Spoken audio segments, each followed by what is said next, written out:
Hey guys, and welcome to our final video on our welcome to our final video on converting real-world systems to database systems. And so in this video we're going to talk about identifying indexes, which is our last step in our six-part process. And so real quick, I want to talk about what an index is if you guys don't know. Basically, an index is a structure that provides or that allows for locating one or more rows directly. Without an index, SQL Server has to perform a table scan, which involves searching the entire table. Just like the index in a book has page numbers that direct you to a specific subject, a database index has pointers that direct you to that direct the database to a specific row. Basically, by indexing, we get speed performance, not only when we're searching, but when we're joining. So basically, there are two types of indexes. A clustered index defines the sequence in which the rows of the table are stored. Because of that, each table can contain a single clustered index. Basically, usually the primary key is the best column to use for a clustered index, and basically it's like an ordered index. And the other type of index is a non-clustered index. You can define up to 249 non-clustered indexes for a table. I don't know how they came to that number, but okay. You should be aware though that each time CRUD operations are executed, or I guess RUD operations are executed on a table, or CUD operations, so created, updated, or deleted, the indexes have to be updated. So that to be said, you don't want to define more indexes than you need. To identify, and then I want to talk about one last type of index, and that's a composite index. And so just like a key, or just like a composite key, you can have a composite index which has two columns in it. And we'll get into in the next video, we'll get into doing this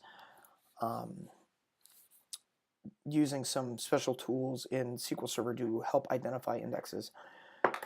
But for right now, I want to go through and start identifying indexes for our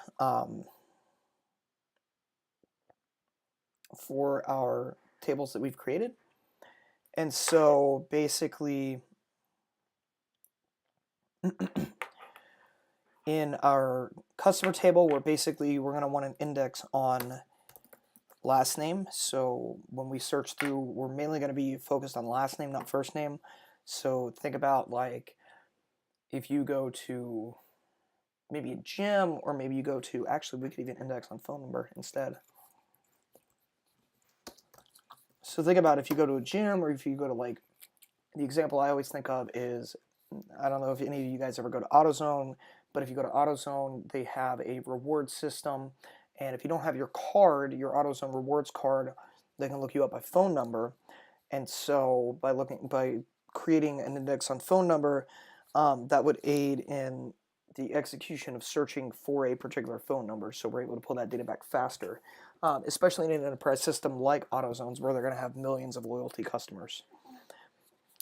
Customer vehicles, we're not really going to worry about that. Vehicles, we're probably going to want a composite index on make and model. That way we could search for specific makes and models of vehicles if we're looking for maybe parts. And then we probably also want an index on VIN. That way, if we start looking for a specific vehicle by VIN, well, actually, no. So one thing to note about indexes is when we index, we want to think about how often a particular column is going to be used in a search query. So chances are we're not going to be searching by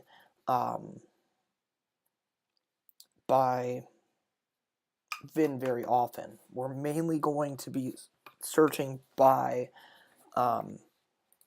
make, model, and year. So in fact, we'll just index, we won't do a composite index. We'll do, we'll index make, model, and year. As for parts, we're probably going to want to do an index on name, and yeah, we'll probably just want to do an index on name, and then we'll also want to index vehicle ID and work orders. And then, so for employees,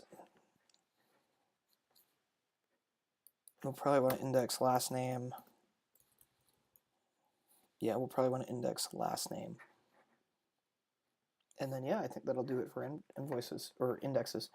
So that is indexing. That is our entire process of translating a real world system to a database system. So in the next video, we're going to talk about actually taking all of these tables that we've defined and implementing them in SQL Server.